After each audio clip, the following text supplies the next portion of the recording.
and getting, whatever emotional reactivity to you. Right.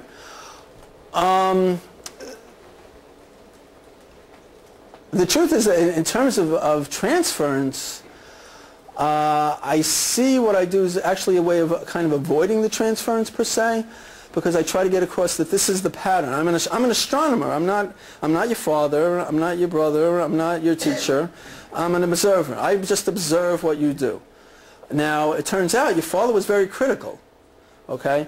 And, interestingly enough, the Bible says, honor thy father and mother, right?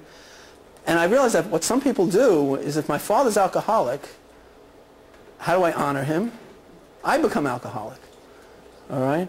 So I might frame it in that way, that you're kind of honoring your dad by being an alcoholic. He seemed to be a failure in life, and nothing ever happened good for him. And I don't know, maybe I'm wrong, but you kind of do all these behaviors and get into trouble, and maybe you're honoring your father by getting into all this trouble.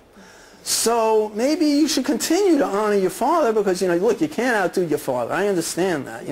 That would be very, anxiety-provoking for you. So maybe you need to keep getting into trouble, and maybe we can kind of talk about how you can keep getting into trouble. Not that I want you to get in trouble. I want you to know that. Not that I want that. But if you want to honor your father, and keep that old behavior going, this is how we can plan it together. You and me together.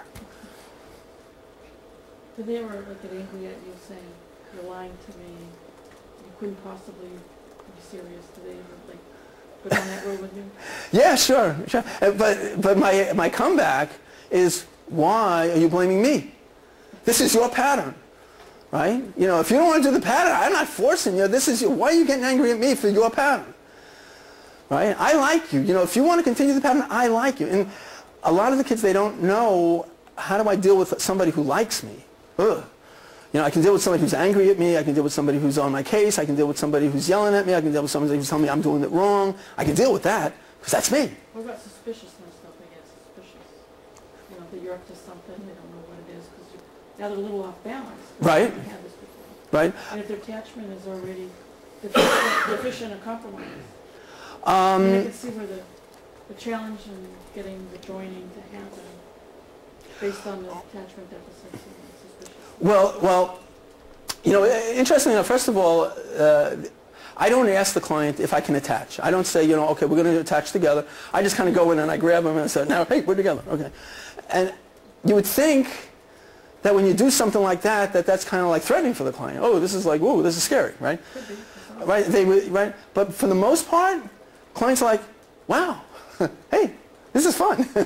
All right? So even though they kind of defend, they do all their best to defend it, and once you've kind of gone in and say, we're together, they suddenly realize that this is not as bad as they may have projected. All right? That to be together is... So the point is, I don't ask the client, can we attach, and I'm going to draw you out, and you got to come out halfway. I don't get into that. It's like, I'm here. I'm on your shoulder, bunk. I'm just thinking of kids that have been severely traumatized. Right. Who maybe want to attach desperately, but they're just too afraid. Sure. But the point is that they do things, I think that all people want to be attached and have that bond. But I think what ends up happening is that they do things to cut that attachment because that's what's familiar, okay? So what I do with that client is I talk to them about how to cut the attachment. I'm going to tell you how to cut the attachment. So this way you'll be protected, right? Right. So listen, I know you're not going to trust me. I know you can't trust, don't be trusting me, all right? That's the last thing you want to do, all right? All right? Now, I'm just telling you right now, you're not the type of person to trust people. You were abused as a kid, right? And you learned as a kid that authority figures are going to abuse you, right? Okay, so you know that the last person you're going to trust is me, all right? You got that? All right? Don't be trying to be nice to me, all right? Right? Now, when the kid walks out, oh, right? I've had kids who walk in and they're angry. They're just angry kids, and they're kind of waiting for me to, why are you so angry? And we'll go through the whole session. They give me one-word answers for the whole session. I say, okay, I guess we're done. Okay. And they come back the next time.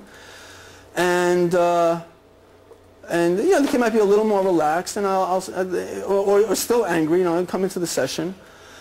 And I'll say, well, you know, yeah, I see you're angry again today. You know, you feeling angry. I know you don't want to be here, right?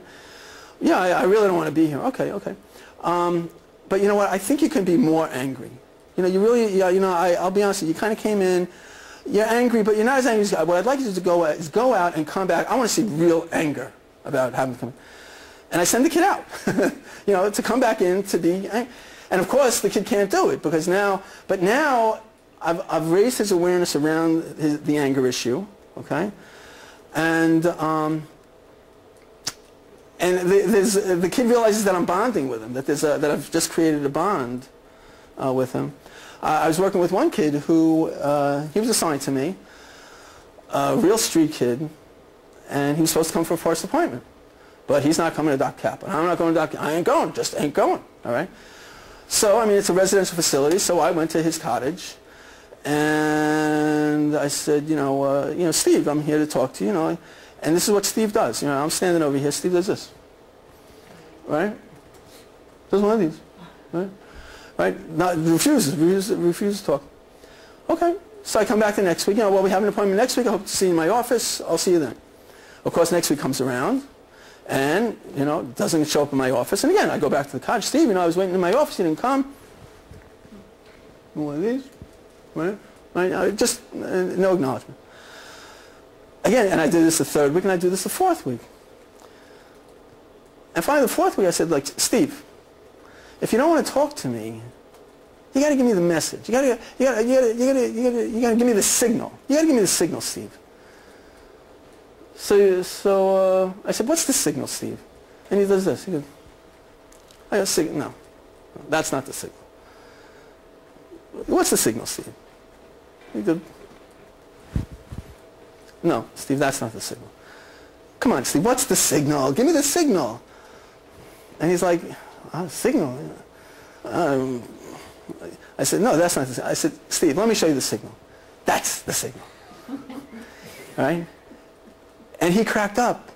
He started laughing. He didn't expect that. He didn't expect it, right? Oh, you know, like, oh, you know, like, oh, you know.